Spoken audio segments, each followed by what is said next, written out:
இருக்கு. இனி வீட்லயே பானிபூரி செய்யலாம் எல்லாரும். ஆச்சி பானிபூரி கிட். சம்மர் வந்தாச்சு. What's your plan for this holiday? எங்க கிட்ட விட்டுருங்க, நாங்க பாத்துக்கிறோம். GT Holidays. GT Holidays, South India's #1 travel brand.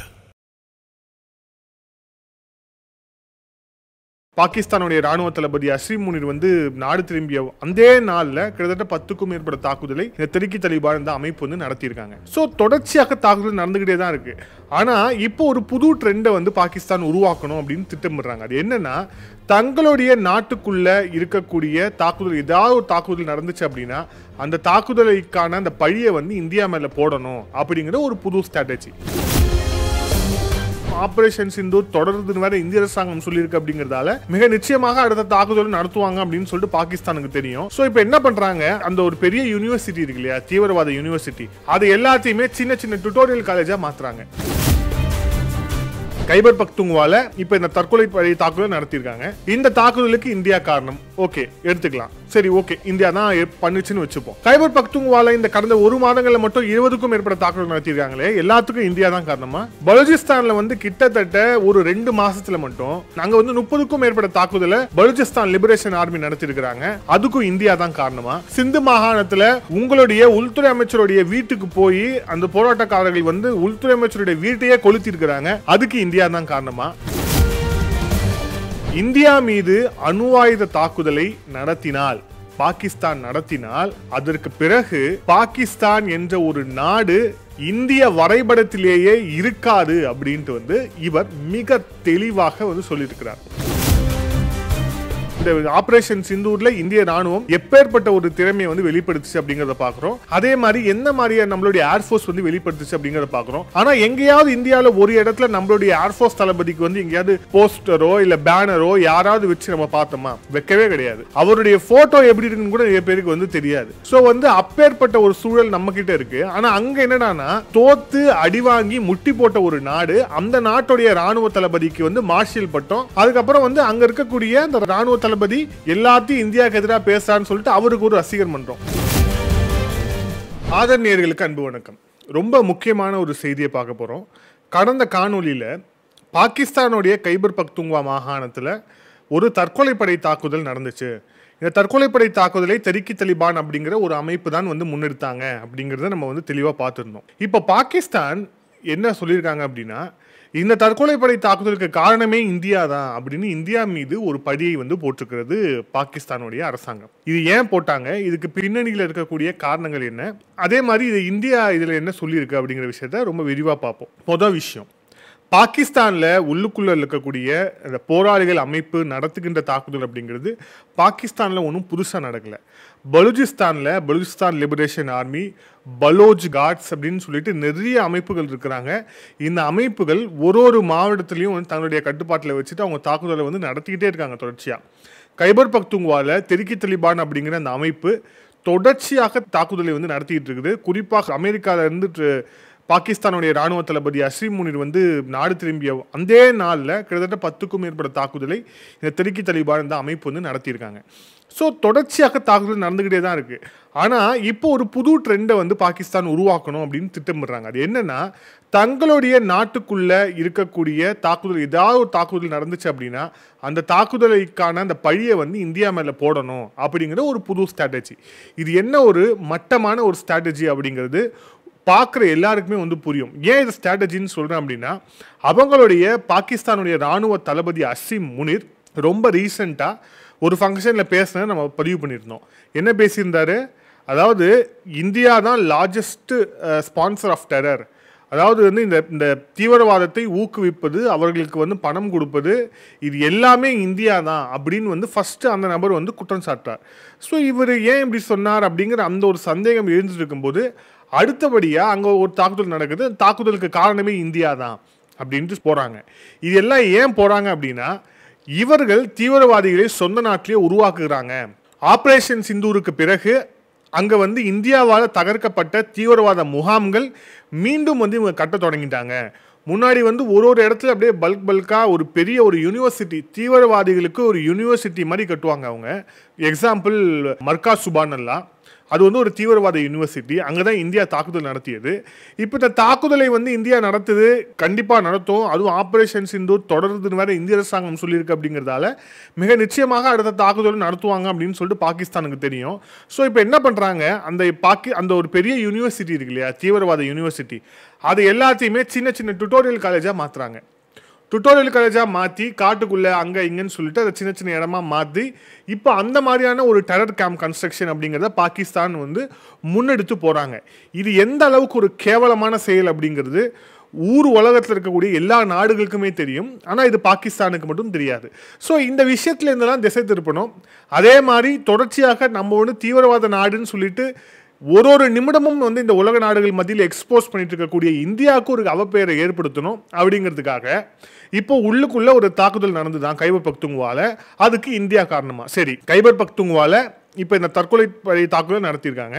இந்த தாக்குதலுக்கு இந்தியா காரணம், ஓகே எடுத்துக்கலாம். சரி, ஓகே, இந்தியா தான் பண்ணுச்சுன்னு வச்சுப்போம்.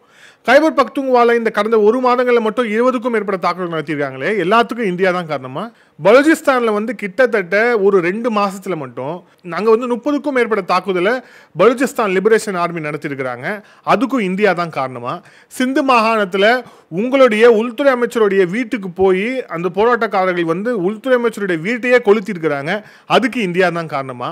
எல்லாத்துக்குமே இந்தியா தான் காரணம் அப்படின்னா பாகிஸ்தானை நீங்க நடத்துறீங்களா இல்லை இந்திய அரசு நடத்துதா? இது எல்லாம் ஒரு கேள்வி வரும்ல. ஆனால் இந்த எந்த கேள்வியை பற்றியும் இப்படிலாம் யாராவது கேட்பாங்களா அப்படிங்கிறத பற்றியும் எந்த ஒரு கவலையுமே படாமல் டைரெக்டாக இந்தியா தான் காரணம் அப்படின்னு சொல்கிறாங்க. அப்படியே இந்தியா தான் காரணம் அப்படின்னு வச்சுட்டா கூட இது உங்களுக்கு சொல்கிறதுக்கு ஃபஸ்ட்டு கேவலமாக இல்லை? ஒரு நாடு, அந்த நாட்டுடைய மிக முக்கியமான ஒரு மாகாணம், அங்கே ஒரு தாக்குதல் நடத்துது. அந்த தாக்குதலுக்கு வந்து அவங்க தான் காரணம் அப்படின்னு நீங்கள் பழி சொல்கிறீங்கன்னா இது எந்த அளவுக்கு ஒரு மோசமான விஷயம்?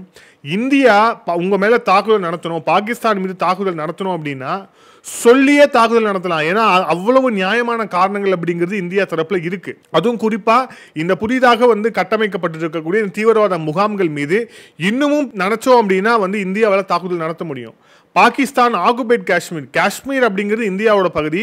அதையே வந்து நீங்க ஆக்கிரமிச்சு பிடிச்சி வச்சிருக்கீங்க. அங்கேயும் நினைச்சா தாக்குதல் வந்து இந்தியாவில் நடத்த முடியுமானா தாக்குதல் நடத்த முடியும். ஸோ இந்த மாதிரி பாகிஸ்தான் மீது தாக்குதல் நடத்த 1000 நியாயமான காரணங்கள் இந்தியா தரப்புல இன்னமும் இருக்க தான் செய்யுது. ஸோ இது எல்லாமே வச்சுட்டு நேரடியாகவே தாக்குதல் நடத்தலாம் இந்தியா, எந்த ஒரு தப்பும் கிடையாது. ஆனால் ஏன் உங்கள் மேலே மறைமுகமான தாக்குதல் நடத்தணும்? ஸோ இது ஒரு கட்டமைப்பு. இந்த கட்டமைப்பை அப்படியே கொஞ்சம் கொஞ்சமாக உருட்டி இதை வந்து பெருசாக வந்து கட்டமைக்கணும்.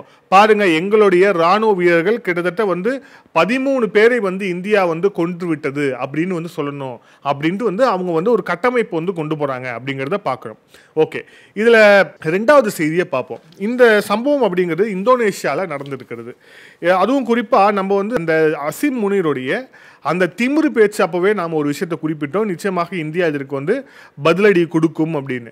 ஸோ அதுக்கான பதிலடி வந்து மிக தெளிவாகவே வந்திருக்கு. இந்தோனேஷியாவில் இருக்கக்கூடிய ஜகர்த்தாவில் இந்தியன் எம்பசி அலுவலகத்தில் ஒரு ப்ரெசன்டேஷன் நடக்குது. இது எது தொடர்பானதுன்னா ஆப்ரேஷன் சிந்தூரில் இந்தியாவுக்கும் பாகிஸ்தானுக்கும் இடையில் நடந்த இந்த சண்டை, அப்புறம் வந்து இதில் வந்து இந்தியா பயன்படுத்திய அந்த போர் யுக்திகள் என்னென்ன, அதே மாதிரி இந்திய விமானப்படை எந்த மாதிரியான ஒரு ஆற்றலை வெளிப்படுத்தியது உள்ளிட்ட விஷயங்களை வந்து எக்ஸ்பிளைன் பண்ணுறதுக்கான ஒரு நிகழ்வு தான் இருந்து. இந்த நிகழ்வில் 2வது செஷனில் ஒரு ப்ரெசன்டேஷனை வந்து யார் ப்ரெசென்ட் பண்ணுறா அப்படின்னா கேப்டன் சிவகுமார். அவர் வந்து இந்தியாவுடைய கப்பற்படையை சேர்ந்தவர். அவர் வந்து ப்ரெசென்ட் பண்ணுறார். அவர் ப்ரெசென்ட் பண்ணும்போது என்ன சொல்கிறார் அப்படின்னா, இந்த ஆப்ரேஷன் சிந்தூரில் கடற்படை எந்த மாதிரியான ஒரு தயாரிப்போடு இருந்தாங்க அப்படின்ட்டு வந்து அவர் வந்து ஃபுல் அண்ட் ஃபுல் அதில் வந்து விளக்குறார். விளக்கிட்டு அடுத்து அவர் சொல்லும் போது ஒரு விஷயம் சொல்கிறார். If there is a nuclear attack on India, it is very clear that our policy is that Pakistan will not exist அப்படின்னு சொல்கிறார். இதுதான் இவங்களுக்கு வந்து வயிற்றில் வந்து புளிய கரைச்சிருக்கு. அதாவது என்ன சொல்லியிருக்காரு அப்படின்னா, இந்தியா மீது அணு ஆயுத தாக்குதலை பாகிஸ்தான் நடத்தினால் அதற்கு பிறகு பாகிஸ்தான் என்ற ஒரு நாடு இந்திய வரைபடத்திலேயே இருக்காது அப்படின்ட்டு வந்து இவர் மிக தெளிவாக வந்து சொல்லியிருக்கிறார். இது யாருக்கான பதில்? இது யாருக்கு வந்து புரியணும்? அந்த அசிம் முனீருக்கு புரியணும் அப்படிங்கிறதுக்காக இவர் பாஸ் பண்ண ஒரு மெசேஜ். இந்த மெசேஜ் அப்படிங்கிறது நம்மளுடைய நியூக்ளியர் டாக்டரின்லையும் ரொம்ப தெளிவாக இருக்குது. அதாவது நியூக்ளியர் அந்த அணு ஆயுதத்தை பொறுத்தவரை நோ ஃபர்ஸ்ட் யூஸ் பாலிசி அப்படிங்கிறது. முதலாவதாக நாம வந்து அணு ஆயுத தாக்குதல் நம்ம ஈடுபட மாட்டோம். ஆனா அந்த தாக்குதல் நம்ம மீது வந்துச்சு அப்படின்னா மேக்சிமம் ரிட்டாலியேஷன், அதாவது உச்சபட்ச இந்த பதிலடி அப்படிங்கிறது இந்திய தரப்பிலிருந்து இருக்கும் அப்படிங்கிறத நம்மளுடைய நியூக்ளியர் டாக்ட்ரின். ஸோ அதை தான் நம்மளுடைய கேப்டன் சிவகுமாரும் வந்து வெளிப்படுத்தியிருக்கிறார்.